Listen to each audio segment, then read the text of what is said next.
adab sesama muslim dan hak-haknya terhadap kita. Bapak Ibu yang dimuliakan Allah Subhanahu wa taala, di antara adab yang harus dipenuhi kepada orang Islam yang lain, yang kalau ini kita penuhi, maka mungkin juga orang akan memenuhinya kepada kita. Tetapi ketika kita telah memenuhi adab-adab ini, tidak kemudian kita harus berharap agar orang lain juga beradab kepada kita sebagaimana kita beradab kepada dirinya. Ya. Jadi kita ini beradab semata-mata karena perintah Allah, tuntunan Rasulullah sallallahu alaihi wasallam. Sehingga kalaupun muslim yang lainnya tidak beradab kepada kita seperti kita beradab kepadanya, maka bagi kita itu tidak masalah. Yang pertama adalah tentu kita mengucapkan salam, ya. Ini sudah kita maklumi, maka setiap kita ketemu orang, maka jangan kita lewati kecuali kita mengucapkan salam. Dan ini sudah kita bahas, ya. Yang kedua, ya, mendoakan jika ia bersin. Mendoakan jika ia bersin. Dan ini suatu yang sangat sederhana, tetapi luar biasa keutamaannya. Ya. Bahkan ketika juga orang itu tidak bersin, maka kita ajarkan dia. Ya, begini adabnya, begini aturannya ketika seorang muslim bersin. Orang yang bersin membaca alhamdulillah, karena ini nikmat dari Allah. Ya. Sesudah dia membaca alhamdulillah, maka kita membaca yarhamukallahu. Mudah-mudahan Allah merahmatimu. Ya, subhanallah. Ini satu doa yang sangat pendek, tetapi rahmat Allah inilah yang diharapkan oleh Nabi. Rahmat Allah inilah yang menyebabkan Nabi masuk surga. Ya. Jadi sederhana, Pak. Sekedar mengucapkan yarhamukallahu, tapi jangan remehkan. Kata Rasulullah sallallahu alaihi wasallam, tidaklah orang bisa masuk surga dengan amal ibadahnya. Ya. Tidaklah orang bisa masuk surga dengan amal ibadahnya. Wa anta ya Rasulullah, termasuk engkau ya Rasul? Iya, termasuk saya. Saya masuk surga karena rahmat Allah. Ya. Saya masuk surga karena rahmat Allah Subhanahu wa taala.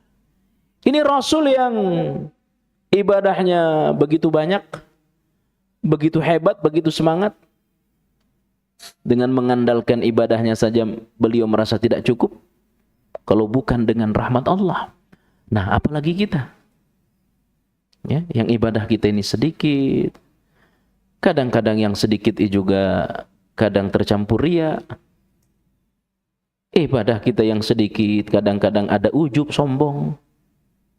Ibadah kita yang sedikit kadang-kadang kita hasad kepada orang. Ya, hasad ini kan penghapus pahala. Iyyakum wal hasada fa innal hasada ta'kulul hasanah kama ta'kulun naru al khatabah. Hati-hati kalian hasad, dengki kepada orang. Karena dengki ini dapat menghapus kebaikan kalian sebagaimana api menghabisi kayu bakar. Ya, jadi sudah amal sedikit, riya, hasad, ya, bersaing kepada sesama manusia. Ya. Lalu apa yang akan kita banggakan kepada Allah? Orang Nabi saja yang amalnya banyak, tidak pernah riya, tidak pernah hasad, tidak pernah sombong. Kalau bukan dengan rahmat Allah, tak bisa saya masuk surga, kata Nabi. Maka dengan kita saling mendoakan, yarhamukallah, subhanallah. kita bersin, ada 20 orang di dekat kita. Spontan 20 orang itu membaca yarhamukallah, mudah-mudahan Allah merahmatimu. Subhanallah. Doa mereka mustajab, kita dapat rahmat Allah subhanahu wa ta'ala. Allahumma rahmataka arju wa la takilni ila nafsi tarfata ain. Itu doa Nabi. Allahumma rahmataka arju. Ya Allah, rahmatmu yang aku harapkan ya Allah. Rahmatmu yang aku harapkan ya Allah. Wala takilni ila nafsi tarfata ain. Jangan pernah serahkan urusanku kepadaku meskipun hanya sekejap mata. Ini kalau bukan karena rahmat Allah, Pak, nggak bisa kita berbuat apa-apa. Ini kalau bukan karena rahmat Allah, nggak mungkin kita berada di tempat ini. Banyak orang-orang yang belum dipilih oleh Allah sibuk dengan urusan dunia, sibuk ya, padahal seminggu sekali belum sempat. Kenapa belum dapat taufik, belum dapat rahmat dari Allah, curahan kasih sayang dari Allah? Ya. Allah kalau sudah cinta kepada orang, Pak, orang itu akan disibukkan oleh Allah dalam ketaatan. Idza ahabballahu 'abdan ibtalahu. Kalau Allah ya, idza ahabballahu 'abdan ista'malhu, jika Allah mencintai seorang hamba, maka hamba itu akan dipekerjakan oleh Allah. Dipekerjakan. Kalau Allah sudah menyayangi orang, merahmati orang, maka orang itu akan disibukkan oleh Allah. Disibukkan apa? Disibukkan dengan amal soleh. Ini kita berada di tempat ini mudah-mudahan karena rahmat Allah, karena taufik. Ada orang yang belum sempat, barangkali belum dikasih taufik, belum dikasih rahmat. Maka jangan remehkan setiap bersin mendoakan yarhamukallahu. Jamaah yang rahmati Allah subhanahu wa ta'ala. Yang berikutnya, yang ketiga, adab dan hak seorang muslim dari kita. Ketika dia sakit, hendaklah kita menjenguknya. Ya. Ketika muslim sakit, hendaklah kita menjenguk. Dan menjenguk ini banyak keutamaannya, banyak fadilahnya. Yang pertama, ketika kita menjenguk orang yang sakit, kita jenguk dia di waktu pagi, maka 70.000 malaikat mendoakan kita sampai sore hari. 70.000. Ini yang doa malaikat, bukan manusia. Makhluk yang tidak punya dosa. Nggak perlu kita undang ke rumah. Coba kalau ngadain acara pindahan rumah, ada orang kematian, kan ngundang orang. Ya, kirim doa. Belum tentu mustajab. Ini orang sedang sholat isya, di rumah sedang doa bersama. Bagaimana mau mustajab? Mestinya laki-laki di masjid, ini malah bikin acara di rumah. Bagaimana? Ya, ini yang mendoakan malaikat nih. Di antara sebab agar kita didoakan oleh malaikat, jenguk orang yang sedang sakit. Berapa? 70.000 malaikat mendoakan kita. Kita tidak pernah berharap teman kita sakit, saudara kita sakit. Tapi ketika dia sakit, ini kesempatan bagi kita mendapatkan doa dari malaikat. Ketika kita jenguk saudara kita di waktu sore, maka kita akan didoakan oleh 70.000 malaikat sampai pagi hari, Bapak Ibu. Ini keutamaan yang pertama. Keutamaan yang kedua, kita jenguk dia sebab cinta kita kepadanya. Ya, kita cinta kepada orang itu karena Allah. Maka kita datang ke sana sebab cinta kita kepadanya karena Allah. Maka sepanjang perjalanan kita sampai kita pulang itu dinaungi oleh malaikat. Dinaungi. Itu yang kedua. Yang ketiga, ketika kita menjenguk orang yang sedang sakit, Fadilah yang ketiga, maka doa kita di dekat orang yang sedang sakit itu mustajab. Ya, mustajab. Maka ketika kita menjenguk orang yang sedang sakit, jangan banyak ngobrol. Jangan banyak cerita. Langsung berdiri di sekitar kepala orang yang sedang sakit. Ya, berdiri di sekitar kepalanya, doakan untuk dia dan kita. Fa innal malaikata tu'minu, kata Rasulullah. Karena malaikat itu mengaminkan semua yang kita ucapkan. Malaikat mengaminkan semua yang kita ucapkan di sekitar orang yang sedang sakit.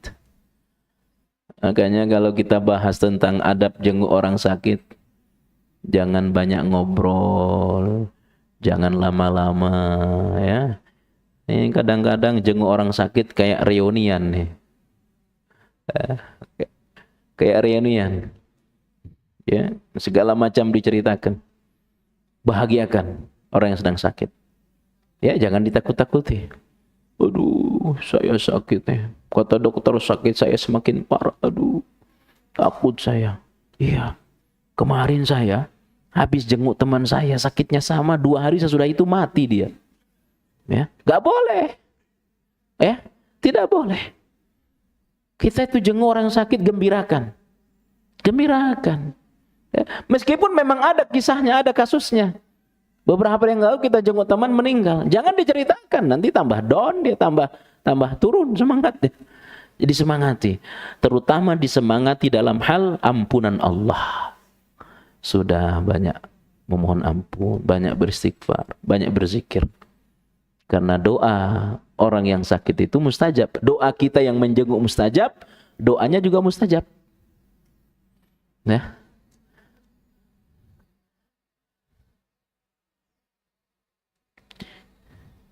Yang keempat, ya ini banyak sekali dari halaman 221 nih. Yang keempat, di antara adab kepada seorang muslim dan merupakan haknya dari kita, menghadiri penguburan jenazah saudara semuslim. Menghadiri.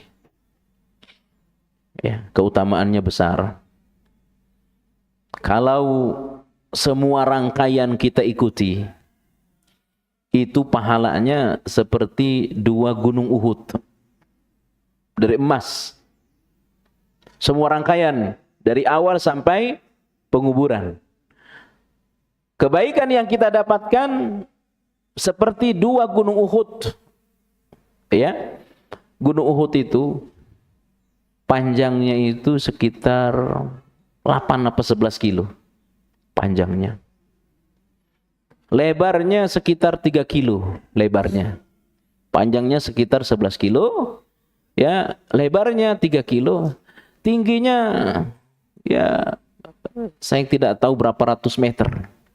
Karena tidak terlampau tinggi. Ya. Itu berapa juta ton? Hah? Emas lagi. Ya. Kalau kita ikut sholat saja 1 qirot kita dapat. Ya, ikut sholat. Makanya kalau di Arab Saudi itu setiap 5 waktu itu ada sholat jenazah.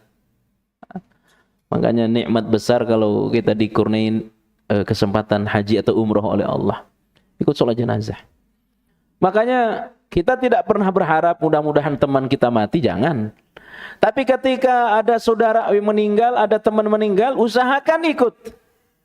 Ya, usahakan itu. Ini kesempatan ngumpulin bekal sebanyak-banyaknya. Ya.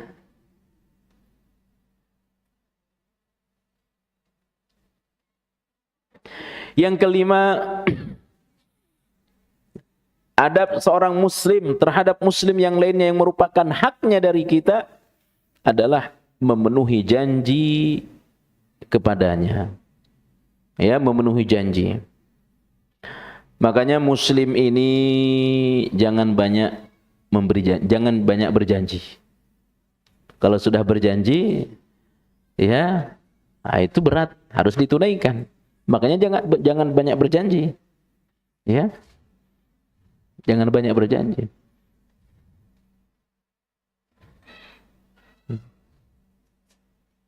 Biasanya yang banyak berjanji itu calon pemimpin. Ya, orang yang minta dipilih. Nah, itu biasanya banyak janji. Ya. Dari level pilkades, pemilihan desa sampai level tertinggi, banyak janji. Ya, kalau saya kepilih nanti begini. Ya. Makanya orang yang takut kepada Allah gak mau dia nawarin dirinya jadi pemimpin. Tingkat apapun, gak mau dia. Ya, resikonya besar. Salah-salah dikit khianat, bahaya. Makanya Umar bin Khattab pesan kepada anaknya Ibnu Umar, jangan pernah berangan-angan jadi pemimpin. Cukup saya saja.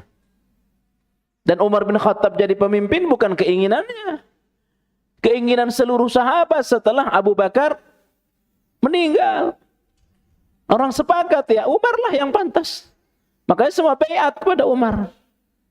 Begitu dia tahu resiko menjadi pemimpin tidak dipenuhi, hak-hak rakyat, hak-hak masyarakat, ya, resikonya nanti di hari akhir, dia sampaikan kepada anaknya, jangan pernah berangan-angan menjadi pemimpin, cukup saya saja.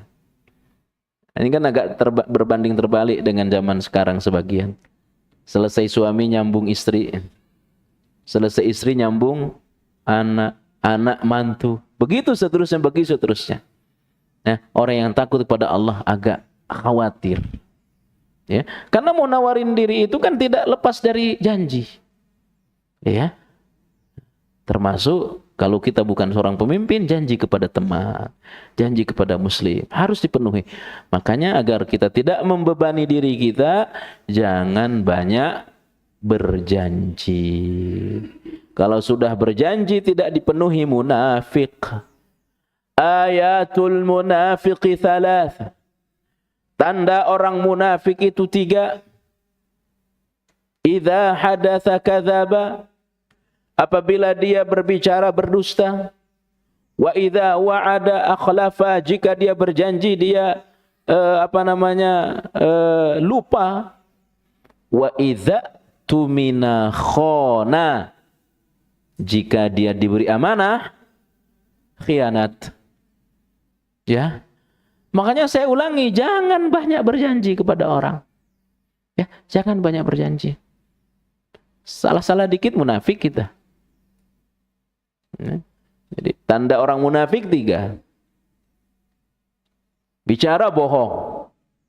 Manis dia kalau bicara. Orang tergiur. Ya. Orang semacam terhipnotis. Tapi bohong isinya. Bohong. Ya. Kalau berjanji, ya, diingkar, ingkar. Kalau diberi amanah, khianat. Ya. Nah, kita jarang berjanji, tapi sekalinya janji dipegang. Tunaikan. Ya, tunaikan. Nah, yang tidak pernah lupa sama janjinya itu Allah. Makanya firman Allah, inna wa'dallahi haqqun. Sesungguhnya janji Allah itu benar. Janji Allah itu benar. Apa janji Allah? Ya, amal salih, beriman, surga. Nah, itu janji Allah. Ya, maksiat tidak taubat, neraka itu pasti. Ya. Yang berikutnya, hak seorang muslim dari kita yang merupakan adab kita kepadanya adalah memberi nasihat jika ia meminta. Ya, memberi nasihat jika ia meminta.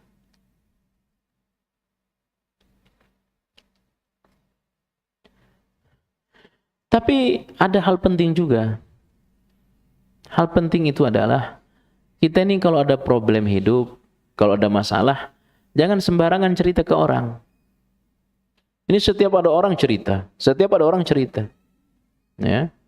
Akhirnya kalau dia cerita kepada orang yang benar, ya, nasihatnya juga nggak benar. Ya. Dia punya problem hidup, punya permasalahan, dia cerita. Setiap ada orang ketemu cerita, setiap orang ketemu cerita. Makanya kalau kita mau cerita, mau minta nasihatlah kepada ahli ilmu. Ya, makanya firman Allah, "Fas'alu ahla dzikri in kuntum la ta'lamun." Tanya kepada ahli ilmu. Nah, ketika dia minta nasihat kepada kita, kita juga jangan sok-sok hebat. Ya, kalau memang tidak tahu, katakan tidak tahu. Jangan malu dikatakan tidak tahu. Ya, masa sudah ngaji nggak tahu? Jangan, nggak apa-apa. Ya, kalau memang kita tidak tahu apa?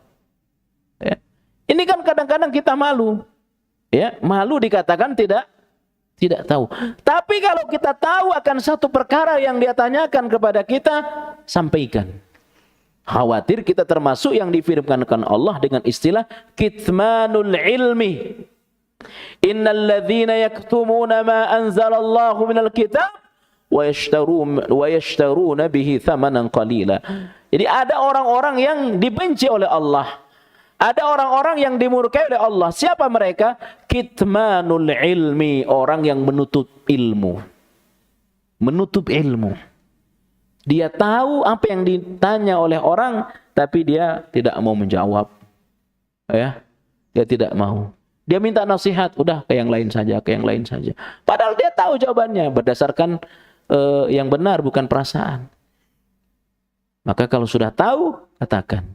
Kalau tidak tahu, jangan malu mengatakan tidak tahu. Nah, ini adab, ya, yang merupakan haknya. Nah, sesungguhnya Bapak Ibu, ketika orang minta nasihat kepada diri kita, ya, maka sesungguhnya itu nasihat itu kembali kepada kita. Nasihat kembali kepada kita. Kita nasihatin orang, kamu ini mestinya rajin sholat malam ini. Ya, maka ini nasihat. Sesungguhnya saya harus rajin sholat malam. Ya, kamu ini harus rajin ke masjid. Tapi dianya sendiri nggak ke masjid.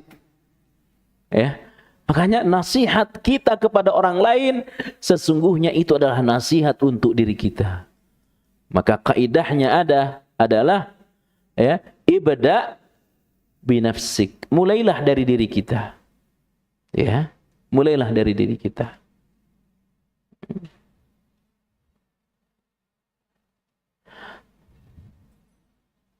Kita ingin menasihati keluarga, ya, menasihati tetangga, maka kita ini, kata ulama, jangan menjadi cermin yang retak. Apa maksud dari cermin yang retak? Orang ini kan bercermin kepada kita. Orang akan mengikuti kita. Kalau kita saja yang diikuti rusak, apalagi yang mengikuti kita. Ya. Kita yang sudah ngaji, ya, yang sudah ngaji seperti ini, maka niatkan bukan hanya untuk kita ilmu ini, niatkan juga untuk tetangga, untuk keluarga. Tapi kalau diri kita sendiri nggak benar, bagaimana kita bisa dicontoh? Maka perbaiki diri kita dengan ilmu yang kita dapatkan. Mudah-mudahan bisa menular kepada orang lain. Ya, karena nasihat yang paling berharga itu tidak datang dari lisan. Nasihat yang paling berharga itu adalah datang dari keteladanan. Ya, datang dari keteladanan. Makanya kata ulama, lisanul hal afsahu min lisanil maqal. Ini kaidah. Lisanul hal afsahu min lisanil maqal. Nasihat dengan contoh, dengan keteladanan, itu lebih membekas daripada nasihat dengan ucapan. Kita nasihati anak kita, sono pergi ngaji, sono pergi sholat berjamaah, tapi kita sendiri di rumah, bagaimana? Hah? Kita nasihatin Istri baca Quran. Tapi kita sendiri pemalas baca Quran. Aduh, saya malas saya. Istri saya sudah suruh sholat. Anak saya sudah suruh ke masjid. Nggak mau. Terus kamu gimana? Saya sebenarnya juga agak malas. Karena masih sibuk. Saya tuh maunya anak saya rajin ke masjid.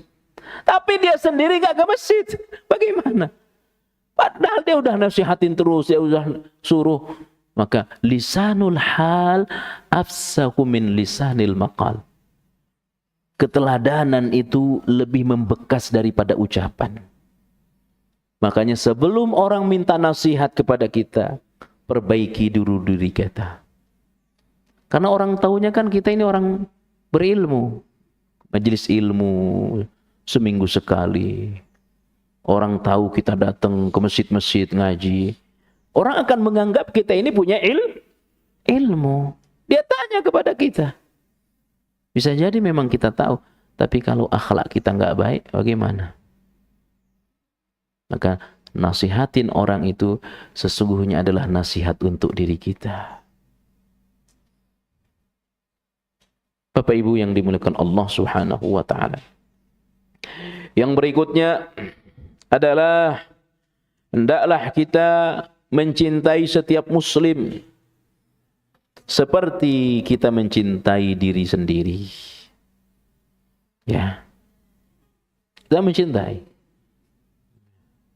Jangan ada dalam pikiran kita untuk mengganggu. Makanya setiap kita keluar rumah, Pak, setiap keluar rumah kita berdoa.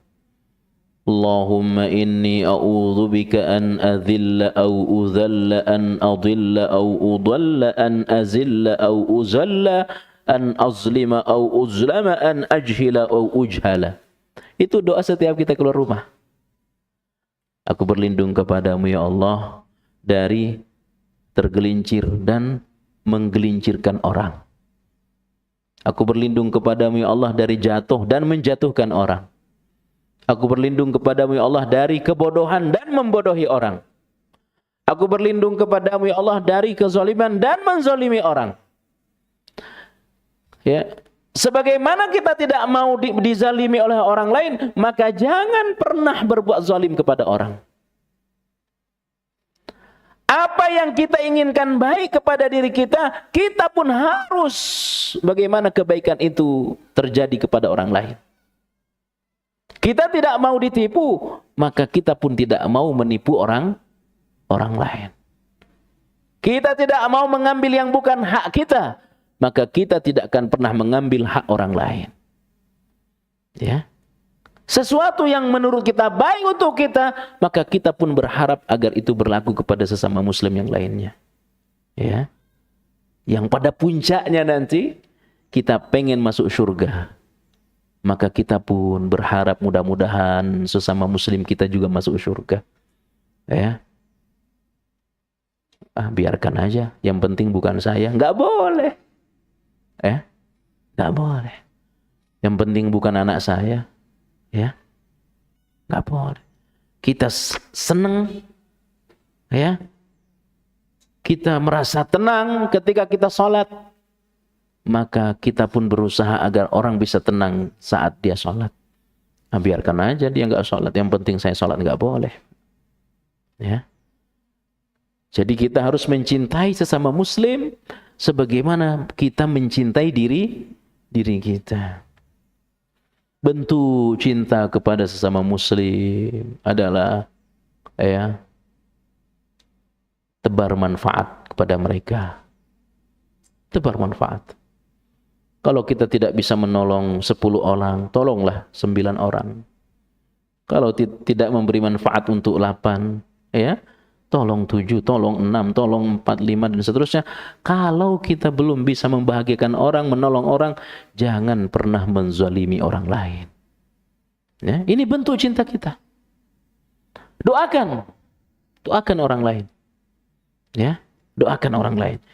Dan ini akhlak. Nah, inilah yang dibangun oleh Rasulullah.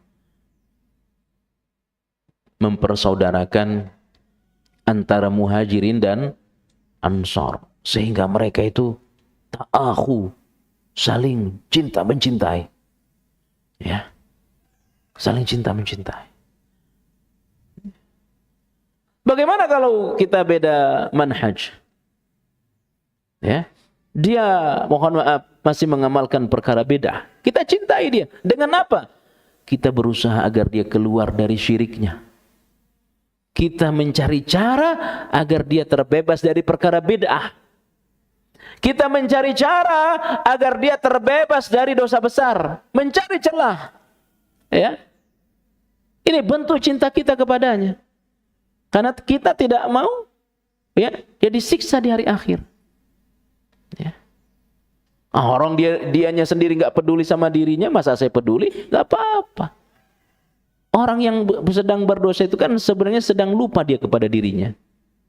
Makanya firman Allah, "Wala takunu kalladzina nasullaha fa ansahum anfusakum." Ya. Jangan pernah lupa kepada Allah. Orang yang sedang lupa kepada Allah itu sebenarnya sedang lupa pada dirinya. Ya. Jadi saudara, kita ini harus saling cinta mencintai. Apalagi kita ini sesama jamaah Masjid Al-Hidayah.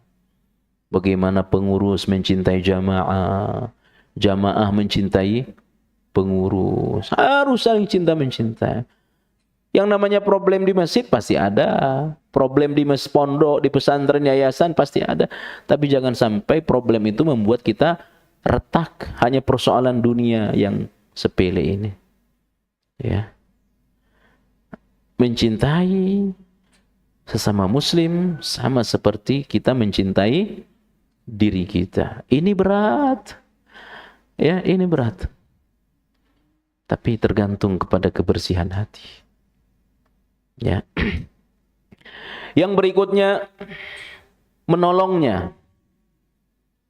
Nah, ketika kita menolong orang lain, sesungguhnya bukan karena dia membutuhkan pertolongan kita, karena kita pingin ditolong oleh Allah di hari akhir.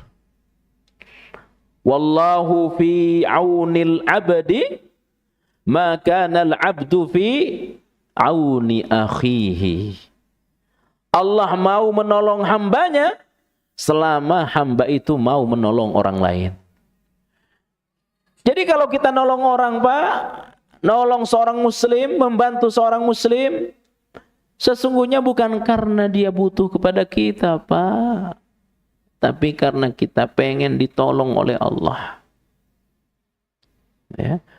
Kalau kita mengharapkan bantuan, balasan dari orang yang pernah kita tolong, terbatas. Bahkan bisa-bisa dia nggak akan balas kebaikan kita. Ya. Sebab kadang-kadang orang itu lupa kepada kebaikan orang lain. Bagaimana kalau seperti itu? Ya nggak masalah bagi kita. Karena bukan itu yang kita harapkan. Yang kita harapkan itu adalah pertolongan dari Allah. Maka kalau orang butuh kepada kita, selama kita mampu, bantu. Itulah Rasulullah. Rasulullah itu, Pak, orang yang paling dermawan. Sangat dermawan. Setiap orang yang minta kepada beliau tidak pernah tidak dikasih. Meskipun sedikit. Selama masih ada pada diri beliau, pasti dikasih. Ya. Dan beliau tidak curiga, ini beneran nggak ini? Nggak curiga. Yang penting udah minta. Ya. Makanya dalam satu bab Mausu'atul Manahi fil Qur'ani was sunnah, ensiklopedi larangan dalam Quran Sunnah. Di antara bentuk larangan adalah jangan sampai ketika orang minta kepada kita kemudian kita menolaknya. Ya. Kalau dia udah minta, kita punya bantu. Ya. Dengan dia minta kepada kita, sesungguhnya itu secara terpaksa dia membuang malu kepada kita. Minjem duit 100.000, 200.000. Itu malunya bukan main. Malunya itu berat sekali, tapi terpaksa. Ya, akan lebih malu kalau kita tidak bantu. Kalau kita punya. Ya. Ya, aduh nanti dia bisa balas enggak? Kapan saya butuh? Jangan pernah berpikir. Bisa jadi dia lupa. Atau bisa jadi dia balas dengan kezaliman kepada kita, jangan peduli. Karena yang kita harapkan ketika kita membantu orang lain, Allah membantu kita nanti di hari akhir. Nanti kita akan baca hadis-hadisnya. Yang berikutnya, ya, bersikap tawadhu kepada seorang muslim. Bersikap tawadhu. Apa maknanya? Jangan sombong. Jangan pamer kepada seorang muslim. Ya, jangan pamer. Ini apalagi zaman sekarang. Zaman serba pamer. Ya. Punya harta dikit pamer. Punya harta dikit pamer. Pamer kepada orang miskin, aduh kasihan. Ya. Oh, saya nggak pamer, hanya ucapan syukur. Kalau ucapan syukur ngapain ditulis di media sosial? Ya. Syukur itu lisan kita muji Allah, ya. Kemudian kita beribadah kepada Allah, itu syukur. Ya. Syukur itu bukan tulisan. Ya. Syukur itu bukan kata-kata puisi. Syukur itu adalah sikap kita kepada Allah. Ya. Di dalam urusan dunia itu pamer. Namanya ujub. Sombong. Pamer dalam urusan ibadah namanya riya. Ini punya rumah bagus pamer. Ya. Ini jauh dari sifat seorang muslim. Ya, jauh dari sifat seorang muslim pamer-pamer. Ya, jauh. Punya mobil pamer. Punya rumah pamer. Hah, jauh dari sifat seorang muslim. Yang melihat orang-orang miskin akhirnya cemburu. Nah, kalau sudah cemburu nanti syaitan kerja. Akhirnya ain. Ya. Akhirnya yang miskin tadi cemburu, akhirnya main dukun. Makanya hati-hati. Ini nasihat buat saya, buat kita. Ya. Sifat seorang muslim adalah tawadhu kepada muslim yang lainnya. Sekiranya kita punya barang-barang mahal, ya, yang mungkin bagi kita biasa-biasa saja karena barangkali kita punya duit, punya uang banyak, ya, hindari kita pakai di tengah orang-orang miskin. Ya, hindari kita pakai di tengah orang-orang miskin.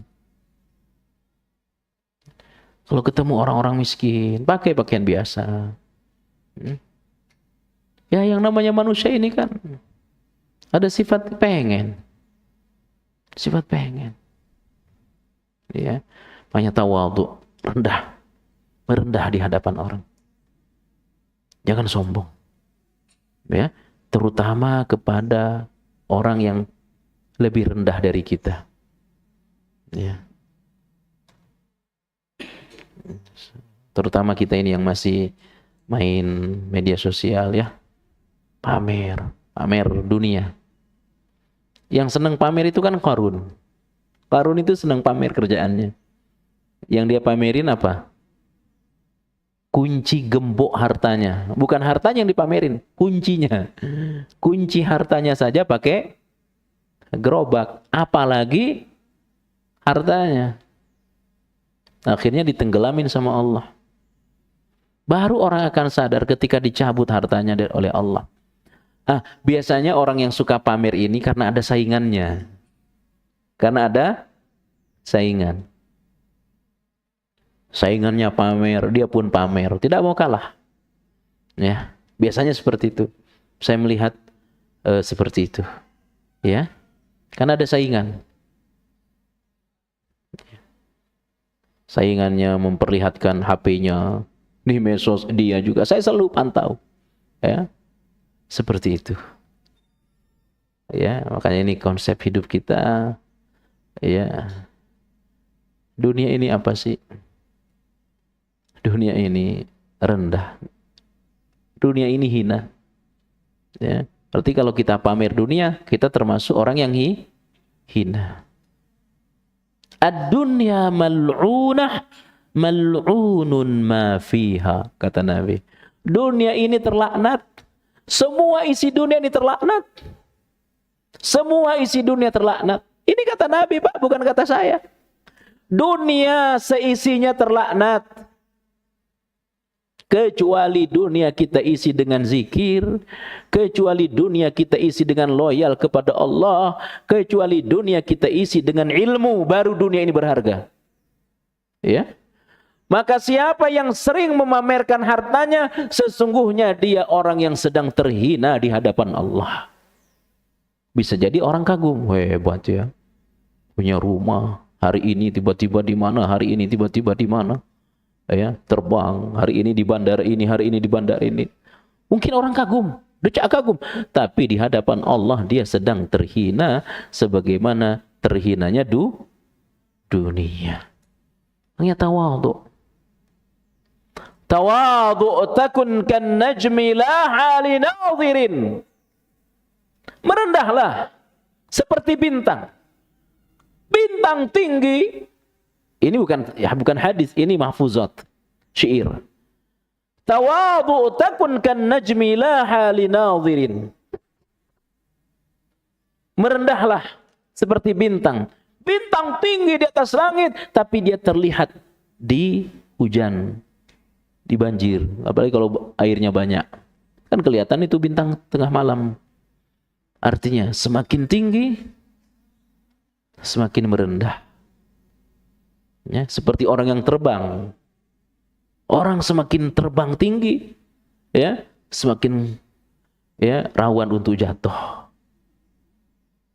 Orang terbang, semakin dia tinggi, semakin rentan untuk jatuh. Orang semakin kaya, semakin takut miskin. Ya, baru dia akan puas kalau dia pamer. Nah, sifat kita, akhlak kita kepada muslim yang lainnya, sembunyikanlah kekayaan kita. Biarlah orang tidak tahu kalau kita ini punya uang banyak, ya.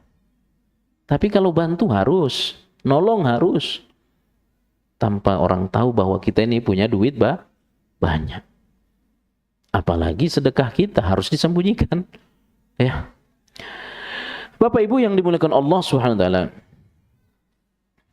Di antara adab sesama muslim yang merupakan haknya dari kita adalah tidak boleh kita mendiamkan seorang muslim lebih dari 3 hari 3 malam. Ya, tidak boleh mendiamkan seorang muslim lebih dari 3 hari 3 malam. Ya. Ada masalah, ada problem, tidak bagus sapa, boleh. Tapi jangan lebih 3 hari 3 malam. Ya. Jangan lebih dari 3 hari 3 malam. Namanya hajar. Hajar itu bukan dipukul, tidak saling sapa. Berapa batasnya? 3 hari 3 malam. 3 hari 3 malam, siapa yang memulai duluan untuk menyapa, dialah orang terbaik dari keduanya. Ya. Bagaimana saya mau ngaku orang dia yang salah? Nggak masalah. Ya. Meskipun bukan kita yang salah, tapi kita lebih dulu menyapa. Rasulullah bersabda, la yahillu li muslimin ayyahjura akhahu fawqa 3. Tidak halal bagi seorang muslim menghajar saudaranya. Hajar itu artinya tidak menyapa saudaranya, mengasingkan saudaranya. Fauqa 3 layalin, di atas 3 hari 3 malam. Ya. Ada masalah dengan tetangga, ya. Boleh kasih efek jerah. Ya. Kita yakin dia yang salah, ya. Boleh kita kasih pelajaran, tidak disapa. Tapi 3 hari 3 malam. Ya. Makanya di antara adab bermedia, ya, jangan permainkan yang namanya memblokir teman. Itu nggak boleh bagi seorang muslim. Ada masalah, teman diblokir, ada masalah, ya.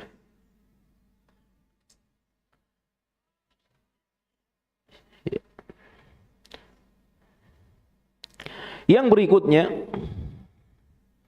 akhlak sesama muslim yang merupakan haknya dari kita, ya, adalah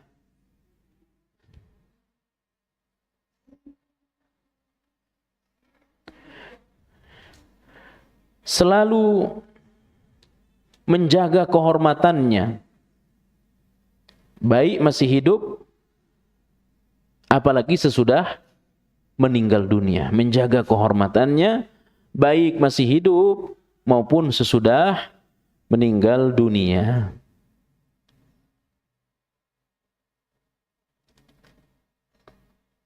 Ya, menjaga kehormatannya, baik masih hidup, apalagi sesudah meninggal dunia.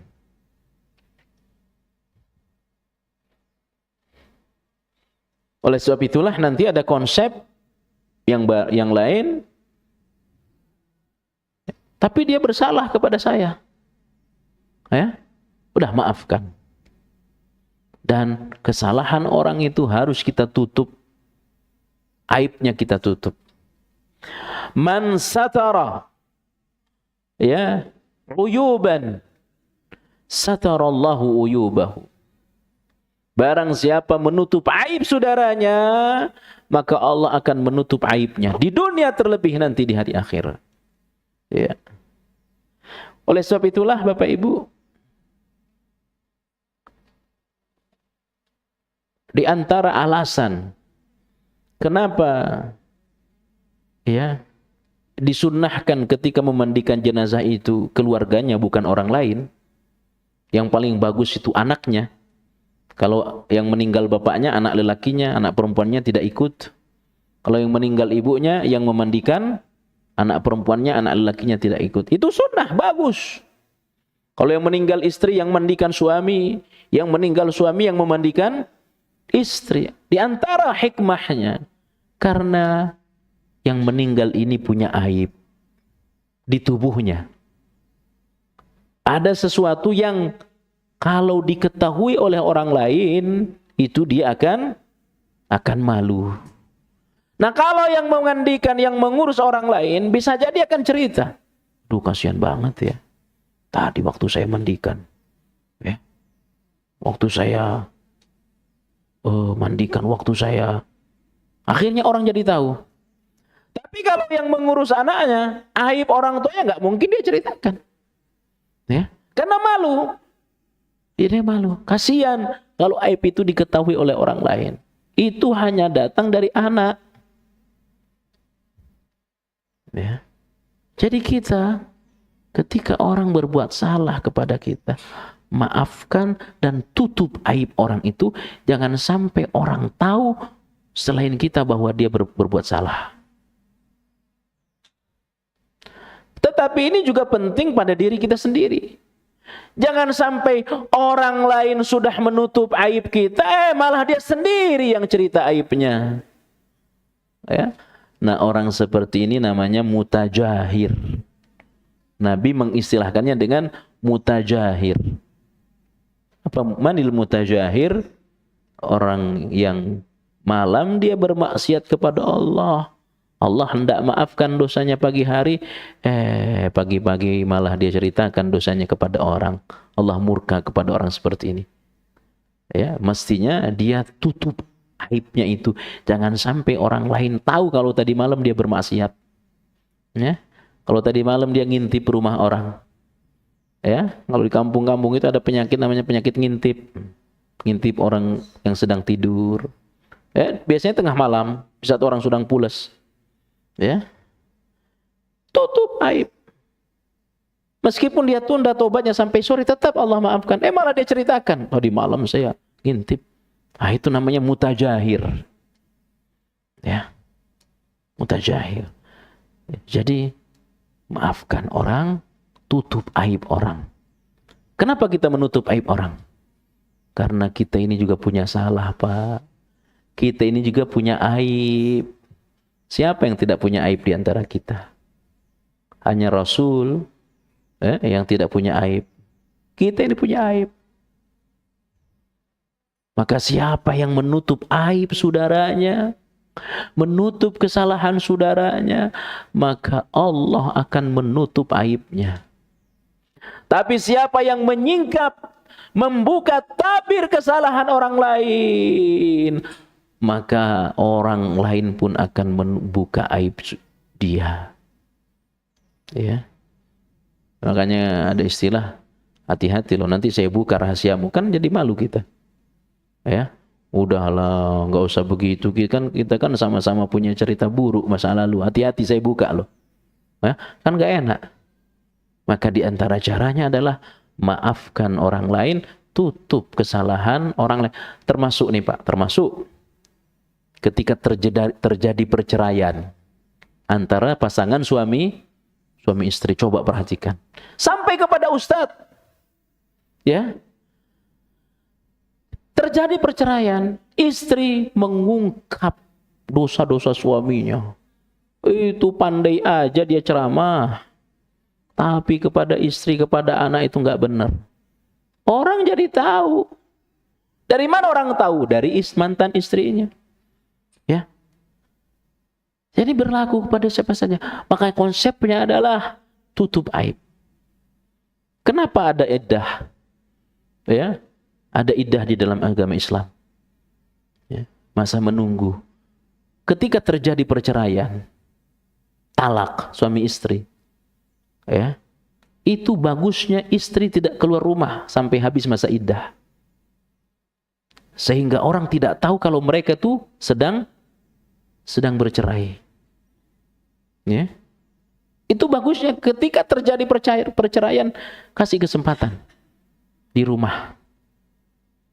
Agar dia kemudian berpikir, hatinya luluh, kemudian rujuk kembali. Jadi orang tidak tahu.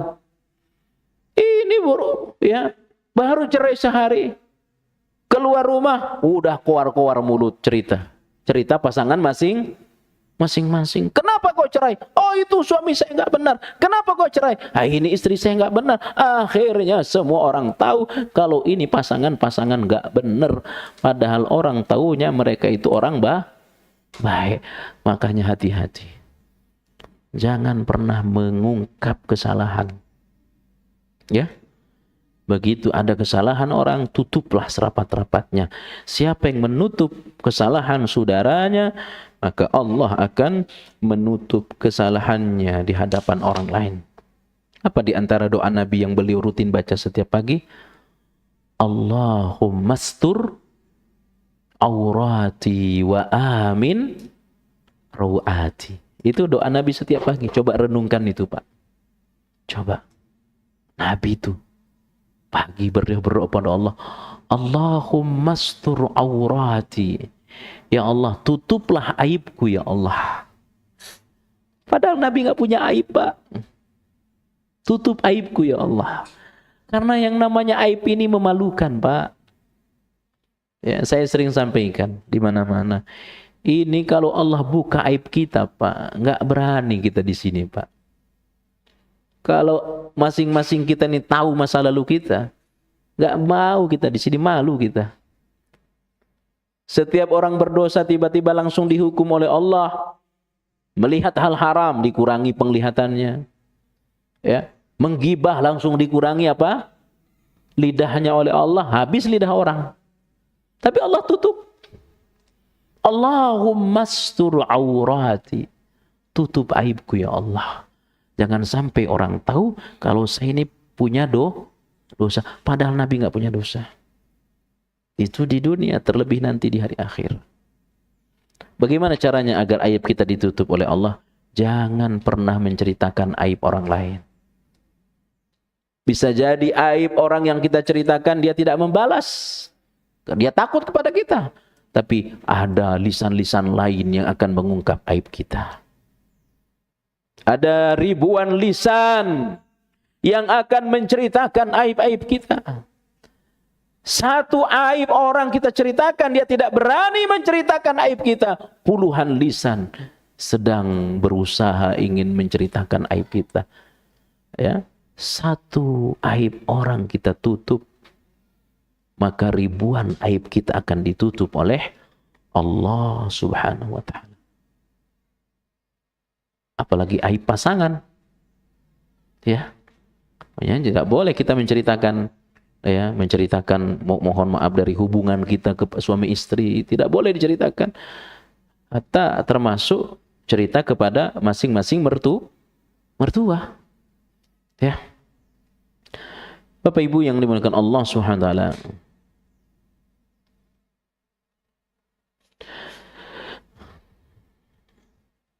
Di antara akhlak sesama muslim yang merupakan keharusan kita dan haknya dari kita adalah mempergaulinya dengan akhlak yang baik. Ittaqillaha haitsuma kunta wa atbi'is sayyi'atal hasanata tamhuha wa khaliqin nasa bi khuluqin hasanin. Coba perhatikan. Bertakwalah kepada Allah di mana saja. Ikuti dosa kita dengan ibadah, maka dosa itu akan dimaafkan. Setelah Nabi menjelaskan tentang keutamaan ibadah kapan dan di mana saja, anjuran menutup dosa dengan amal salih, yakni kemudian Nabi menutupnya dengan ungkapan wa khaliqin nasa bi khuluqin hasanin. Berakhlaklah, bergaullah dengan manusia dengan akhlak yang baik. Apa maknanya, Pak? Kita berusaha agar dekat kepada Allah. Rajin kita sholat, tapi kita juga berusaha agar kita bergaul dengan orang secara baik. Kita belajar, ya, kita ngaji, sudah benar tauhid kita, ibadah kita ini insya Allah mudah-mudahan sudah sesuai sunnah, tidak berhenti sampai di sini. Bagaimana kita kepada orang lain? Bagaimana akhlak kita kepada orang yang berbeda dengan kita? Ya, melihat orang yang wudhunya enggak benar, bagaimana akhlak kita? Ini semua akhlak. Yang kadang-kadang keilmuan ini tidak diikuti dengan akhlak yang baik. Kita sudah tidak syirik. Insya Allah yang namanya bid'ah sudah ditinggal. Tapi bagaimana akhlak kita kepada orang tua? Akhlak kepada tetangga? Akhlak kepada orang lain. Ya. Makanya diutusnya Rasulullah, innama bu'istu liutammima makarimal akhlaq. Aku ini diutus untuk menyempurnakan akhlak. Ya. Terutama kita yang sudah ngaji ini, Pak. Kita ini tidak dinilai dengan seberapa rajin kita ngaji, seberapa banyak ilmu yang sudah kita dapat, tetapi bagaimana kita berakhlak. Makanya saya sering menasihati para panitia kajian, ya, apalagi kajian-kajian yang masih sifatnya numpang. Banyak kajian-kajian yang sifatnya numpang. Itu sampai diusir, Pak. Bukan 1-2 lagi kajian di beberapa tempat, ya. Saya yakin di antara sebabnya karena akhlak. Ya. Ada di satu tempat, saya juga ngajar di situ.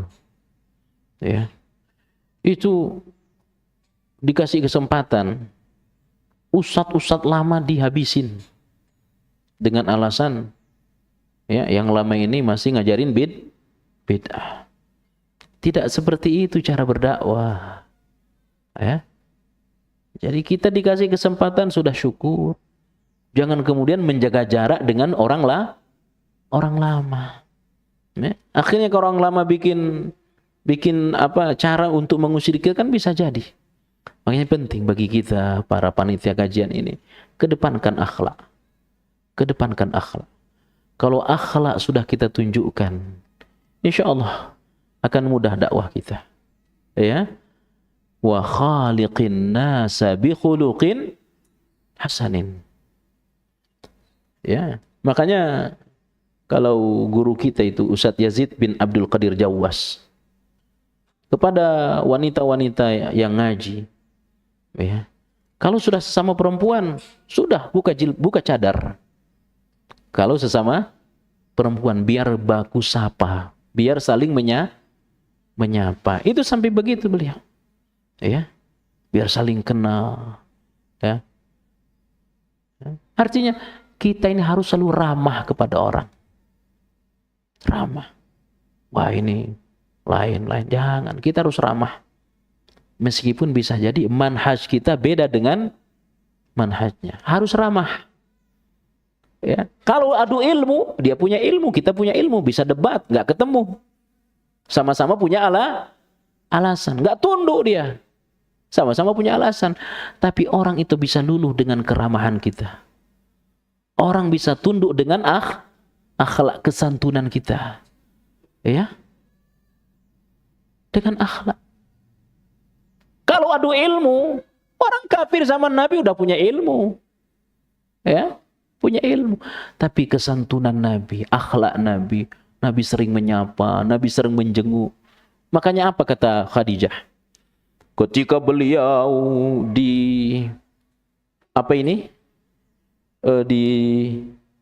dipeluk oleh malaikat apa?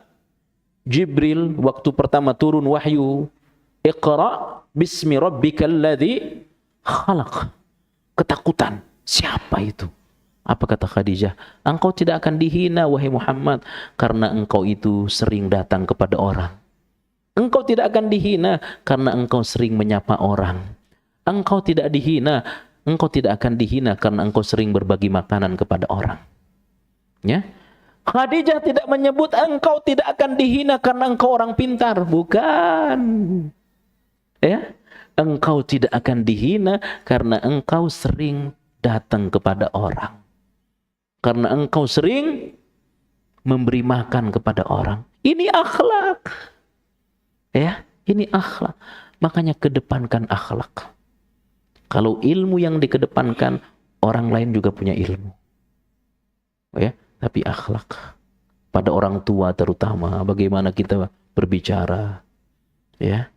Pada orang tua kita harus hormat, kepada yang lebih muda kita harus sayangi, ya, harus kita ayomi, ya, itu. Insya Allah dakwah kita ini, makanya dakwah salaf itu mudah diterima dia, karena dakwahnya tidak menghina. Itu dakwah salaf, dakwah sunnah ini di mana-mana banyak. Kenapa? Karena tidak pernah menghina pemerintah, ya, santun, ya. Ada gerakan-gerakan sosial, ya. Tapi kalau dakwah debat, dakwah menghina nggak bisa. Ya. Saya kira kita cukupkan kajian kita, ya. Karena saya ada ngajar lagi di Tanah Abang, ya. Jadi ada beberapa pembahasan yang kalau kita punya buku itu banyak sekali hadisnya ditulis, ya. Setiap nomor tadi itu ada hadisnya. Dan insya Allah kita pada bab berikutnya akan masuk pada pembahasan adab terhadap orang kafir. Kalau tadi adab terhadap orang Islam, pertemuan mendatang judulnya adab terhadap orang kafir. Seperti apa? Insya Allah akan kita bahas di pertemuan mendatang. Ya, mungkin ada yang ingin ditanya, disilahkan. Silahkan Pak. Ya, itu dulu. Itu mas. Itu mas. Itu dulu. Ya.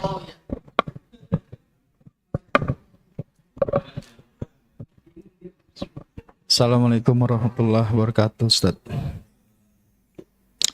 Tadi Ustaz jelaskan bahwa salah satu teladan yang Rasul berikan adalah jika Rasul diminta sesuatu oleh orang lain, maka dia memberikan selama masih ada.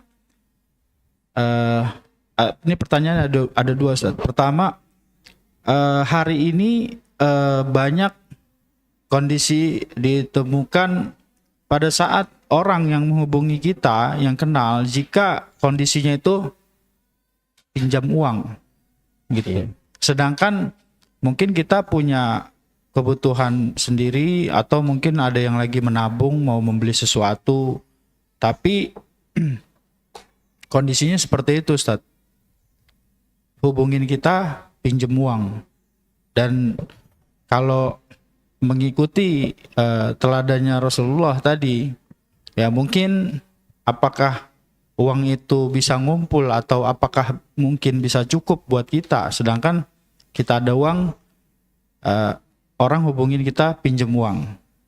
Karena pada umumnya yang didapati kondisi masyarakat saat ini, kalau dari pengalaman saya pribadi seperti itu, menghubungi pinjam uang.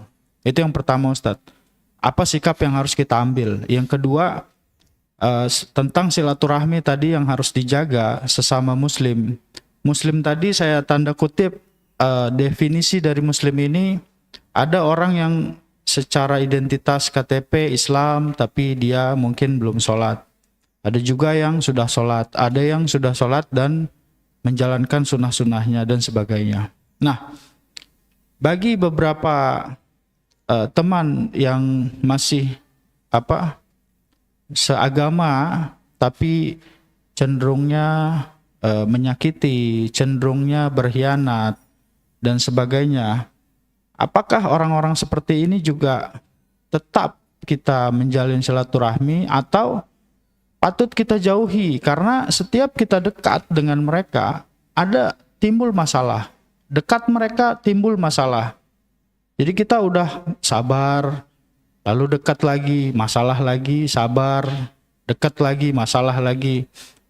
Tapi ada masukan memang dari beberapa orang yang seperti itu bukan disebut muslim, memang Islam, tapi sifatnya tidak mencerminkan seorang muslim, patutnya dijauhi daripada kita nggak kuat gitu loh untuk menghadapi orang-orang seperti itu. Ya salah satu masalah yang timbul ya salah satunya nggak jauh-jauh pinjam uang lagi gitu loh.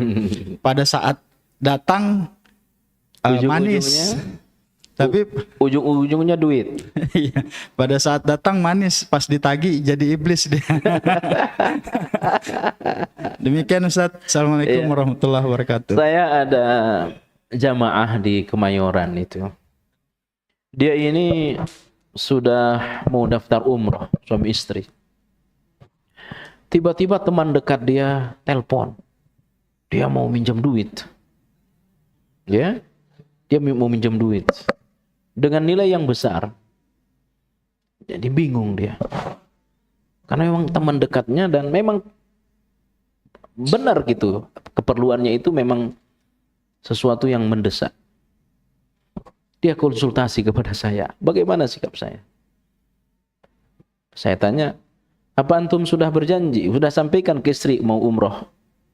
Iya, dana ini sudah lama kami kumpulkan karena memang kami niatkan untuk umroh bersama istri. Dia sempat terfikir untuk meminjamkan uangnya tanpa sepengetahuan istrinya. Bagaimana sikap saya, Ustaz? Saya katakan minta maaf saja kepada teman karena sudah bicara dengan istri. Ya. Bisa-bisa hubungan dengan istri retak. Karena sudah diniatkan usaha untuk umroh. Ya. Tapi saya kasihan sama teman saya. Ya. Kasihan. Makanya saya sarankan insyaallah lebih baik umroh saja dulu. Ya, lebih baik umroh tapi minta maaf kepada teman. Ya. Nah, pertanyaannya, bagaimana kalau orang minjam duit? Sementara kita ini mau nabung, bagaimana mau terkumpul? Kita nabung ada sesuatu yang ingin dibeli. Tiba-tiba udah mau sampai, ada yang datang minjem duit.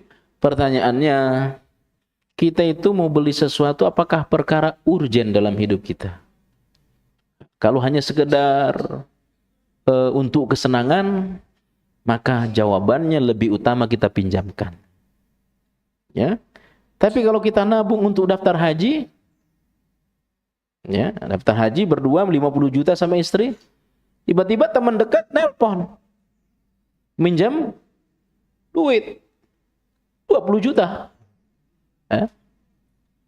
Akhirnya daftar haji nggak cukup. Maka dahulukan dulu daftar haji. Tapi kalau nabung hanya untuk ganti mobil, padahal mobilnya sudah ada, maka lebih utama kita pinjamkan. Jadi ada namanya fiqhul aulawiyat, mana yang lebih dulu. Kalau yang sifatnya keduniaan, kita nabung untuk perkara dunia, maka dahulukan yang meminjam. Ya, karena pahalanya lebih besar. Itu yang pertama. Yang kedua, bagaimana kalau muslim KTP? Apakah tetap kita berbuat baik? Tetap berbuat baik kepada dia. Ya. Tapi kalau saya dekat, dia dekat kepada saya, ada timbul masalah. Ya, timbul masalah. Masalahnya ya ujung-ujung pinjam duit, ya. Itu bukan masalah. Kalau ujung-ujungnya dia pinjam duit, itu bukan masalah. Itu kesempatan bagi kita berpahala. Ya. Kecuali dia minjem duit sudah jadi kebiasaan sebagai gaya hidup. Saya mau minjam duit, mau beli ganti sofa, mau minjam duit, ganti HP. Itu gaya hidup. Tapi kalau minjam duit, ujung-ujungnya minjam duit untuk ini kontrakan sudah habis, belum ada pakai bayar. Pinjam. Itu karena daruratun basyariyah. Ya, tidak masalah. Kalau ujung-ujungnya minjam duit, ya kalau kita ada duit, ada uang, kasih, pinjemin. Besar pahala kita. Kalau kita jaga jarak, kapan kita mau merubah orang? Kecuali madaratnya itu dalam masalah akidah, dalam masalah ibadah. Kalau saya dekat kepada dia, ngajarin syirik, ya, saya diajak syirik, takut saya kalau saya terlalu dekat, saya malah kebawa. Ini yang kita harus jaga jarak dengan dia. Karena persoalan akidah. Tapi kalau persoalan urusannya duit, nggak masalah. Justru kita dapat pahala. Ya, demikian.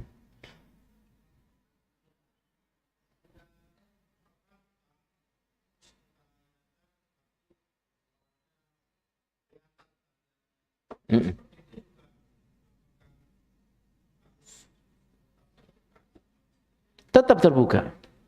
Cuma begitu dia minjem duit, jangan dikasih lagi. Yang pertama aja belum dibayar, masa mau minjem, mau dikasih lagi. Demikian. Oke, yang lain. Assalamualaikum warahmatullahi wabarakatuh. Assalamualaikum warahmatullahi wabarakatuh. Masalah tadi adab bertetangga, terus kan kita 3 hari nggak boleh hajar, kata Ustaz, nggak boleh tinggal lebih dari 3 hari negor tangga. Kadang-kadang ada tangga kita maunya ditegur mulu, nggak mau negor lagi. Jadi kita mulu tiap hari negor dia. Kadang kita bosan juga, Tat, gitu kan? Nah, ya kan? Kalau ketemu tuh kita mulu negor. Iya, dia sih nyautin. Cuma besok-besok kadang kita kesel, 4-5 hari kita nggak tegur tuh dia tuh. Nah, itu apakah dosa apa enggak, Tati? Apa bagian dari kata Ustaz ajar itu? Tegur itu karena ada masalah. Ya, kan? Atau karena dia gengsi aja negor? Karena kalau kita lewat kan suka lewat tuh, lewat. Jadi yang dimaksud oleh Rasulullah itu ada masalah, lalu kita tidak saling sapa 3 hari 3 malam. Ya kalau tidak ada masalah, nggak masalah, kita tidak saling tegur. Tidak lalu kemudian dengan tetangga saya harus bicara, kalau udah lewat 3 hari lalu kena hadis ini, tidak. Nah, ada orang kata dia, ya maunya nggak mau negur duluan. Orang yang negur duluan itu terbaik, kata Rasulullah. Siapa yang mendahului salam, dia yang terbaik. Walaupun ada adabnya, yang muda kepada yang lebih tua, yang berjalan kepada yang duduk, yang banyak kepada yang sedikit kepada yang, itu aturannya, sunnahnya. Tapi ini yang muda nggak mau ngasih salam, ya udah kita aja, ya kita aja. Karena siapa yang mengawali, dia yang lebih baik. Ada orang memang gengsi, maunya dia yang ditegur karena merasa duit banyak, pejabat, orang hebat. Ya, orang kalau dikasih amanah dikit-dikit, gengsi, busung dada pada orang. Ya, itu sombong. Ya, bosan saya, nggak boleh kita bosan dalam kebaikan. Menegur orang itu kebaikan. Tabassumuka li akhika sadaqah. Senyummu kepada saudaramu adalah sedekah. Kita senyum, kita menyapa, sedekah. Bosan saya dulu yang mengawali, sekali-kali dong dia, jangan. Ya, kita sudah bersedekah. Ya, karena ada orang punya tabiat, maunya dia yang disapa.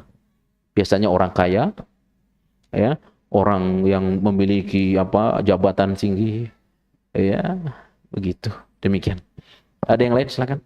Assalamualaikum Pak Ustaz. Assalamualaikum warahmatullahi wabarakatuh. Bagaimana caranya menghadapi orang yang sombong, Pak Ustadz. Menghadapi orang, Orang yang sombong itu. ya. Assalamualaikum. Bagaimana cara menghadapi orang Sombong. sombong? Iya, Pak Ustadz. Ya. Memang berat ya berhadapan dengan orang sombong. Berhadapan dengan orang sombong itu sudah terjadi di zaman Nabi. Ya. Orang sombong di zaman Nabi itu, pembesar-pembesar Quraisy, nggak mau dia duduk kalau di situ ada Abu Hurairah. Dia tidak mau duduk bersama Nabi kalau di situ ada Abu Hurairah, di situ ada Abdullah bin Mas'ud, di situ ada Khabbab, arti ini sahabat-sahabat miskin. Bilal bin Rabah. Kata mereka, nggak mau saya wahai Muhammad duduk kalau di situ ada orang miskin. Ini sombong. Nggak selevel. Ya. Bagaimana caranya? Caranya adalah ya kita juga harus menjaga jarak.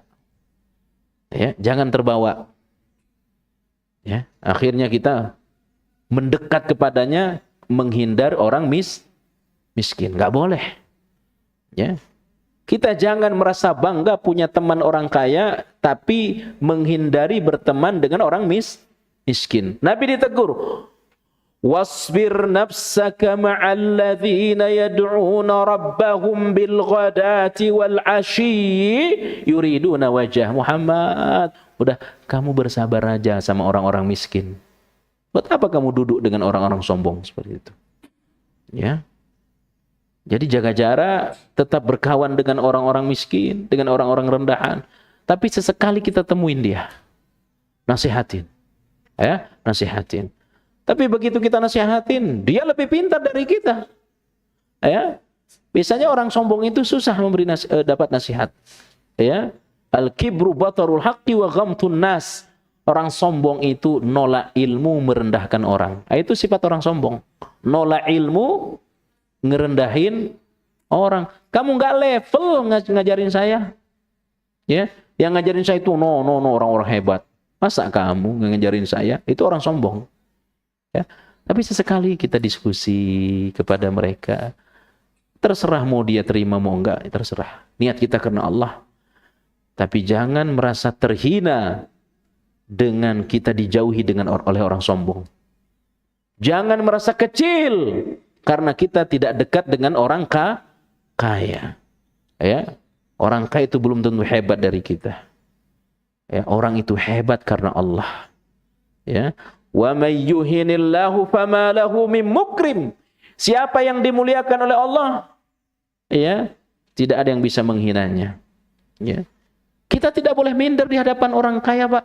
Jangan minder di hadapan orang kaya. Ya. Jangan minder di hadapan pejabat, jangan minder.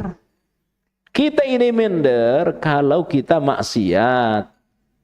Minder kepada ahli ibadah, baru kita minder. Malu kita. Tapi malu kepada orang kaya apa? Apa hebatnya orang kaya? Apalagi kaya sombong. Tapi kalau dia kaya dermawan, nah itu kita hormat. Kaya dermawan, ahli ibadah, kita hormat. Ya. Dan kepada orang seperti ini juga kita jaga jarak. Ya, jaga jarak. Khawatir kita ketika mendekat ingin dibantu. Ya. Demikian. Cukup Pak ya? Pengen kajian. Oh, masih ada. Terakhir ya. Saya ada kajian di Tanah Abang nih. Terakhir Pak Ustadz, terakhir. Ya, Assalamualaikum warahmatullahi wabarakatuh. Pak Ustadz, kalau kita ada masalah, misalnya masalah keluarga, kita cenderung curhat ya kepada sahabat, misalnya pada teman di kantor. Karena setelah kita curhat, kita rasa lebih plong gitu ya. Atau sebaliknya ada teman di kantor ada masalah curhat pada saya misalnya. Bagaimana pandangan Pak Ustadz terkait ini? Karena ketika kita curhat masalah kita itu paling enggak beban masalah itu sudah plong gitu. Curhat untuk minta nasihat boleh. Tapi kalau hanya cerita masalah tidak boleh. Ya. Jangan kita kemudian merasa plong dengan cerita masalah. Kita akan plong ketika dapat solusi. Solusi berdasarkan Quran Sunnah. Ya. Dan jangan banyak curhat ke orang. Kalau curhat itu kalau masalah agama, ya jangan dikit-dikit curhat. Gimana kabarnya? Sehat. Cuma kantongnya nggak sehat. Ya, kita ini sedang mengadukan kemiskinan kita kepada manusia. Ya. Setiap orang gimana kabarnya? Sehat, cuma ini aduh bayaran sekolah anak ini belum terbayar nih. Itu nggak bagus, cerita dikit-dikit cerita kemiskinan kita, dikit-dikit cerita kebutuhan kita. Tidak boleh. Ya. Jangan kita mudah bercerita kemiskinan kita kepada orang lain. Orang itu mulia, kata Allah ini ya, karena orang menganggap dia kaya padahal miskin. Ya, itu ada dalam ayat Al-Quran. Orang menganggap dia itu berkecukupan, padahal sebenarnya itu dia itu kekurangan. Kenapa orang menganggap dia berkecukupan? Karena dia pantang cerita kemiskinannya kepada orang lain. Ya, demikian. Subhanakallah bihamdik, asyhadu an la ilaha illa anta astaghfiruka wa atubu ilaik. Wassalamualaikum warahmatullahi wabarakatuh.